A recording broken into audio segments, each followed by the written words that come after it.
Never heard of a pan banging cookie? I hadn't either until a friend introduced me to this new technique of baking a chocolate chip cookie.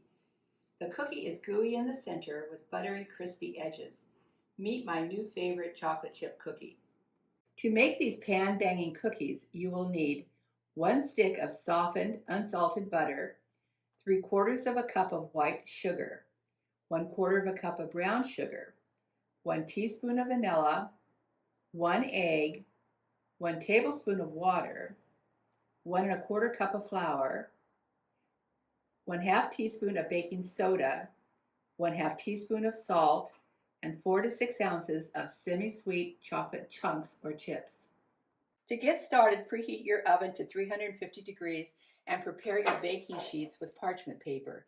This recipe will make 10 to 12 large cookies, but you can only bake 4 on a sheet at a time because they will spread. Soften your stick of butter by using this clever trick. Heat some water in a glass jar or a glass, then dump out the water and place the glass over the stick of butter. The butter will soften quickly to the perfect consistency.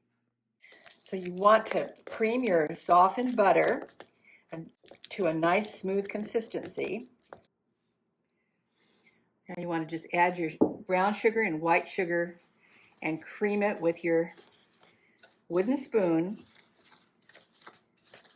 and the softened butter.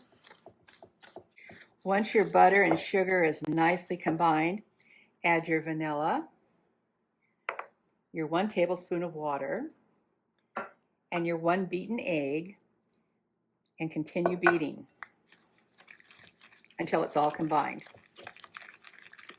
Once all your ingredients are beautifully combined, it's time to add the dry ingredients. I like to use a sieve, and I like to start with my flour,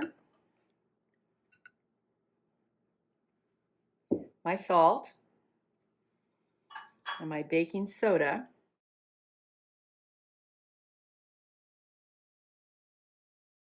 Once your flour has been added, it's just a matter of mixing your cookie dough and bringing it all together. And the final step is adding the chocolate chunks. I prefer using chocolate chunks to chocolate chips because they melt better. And now simply stir in your chunks of chocolate. Your next step, once the chocolate is incorporated, is that the bowl will go into the refrigerator for about 10 minutes before we form it into cookies. You want to form your cookie doughs about the size of a golf ball. These cookies need to be large. You won't get the same cookie if you make smaller cookies. 4 cookies on a sheet into your preheated 350-degree oven. Set your timer for 9 minutes. Our cookies have been in the oven for 9 minutes, and now it's time to start the banging. 3 times. Just drop it on the back. 2, 3. Back in the oven. We'll do this 3 times every 2 minutes for a total baking time of 15 minutes. Our beautiful cookies are finished in one final bang, and now they just need to cool. Your cookies should look wrinkly and flat with golden edges. Cool on the pan before transferring them to a wire rack. I personally prefer these cookies fully cooled and even cold from the refrigerator, but this is a personal preference. This new take on the classic chocolate chip cookie freezes well and is fun to make and is sure to become a new favorite in your house.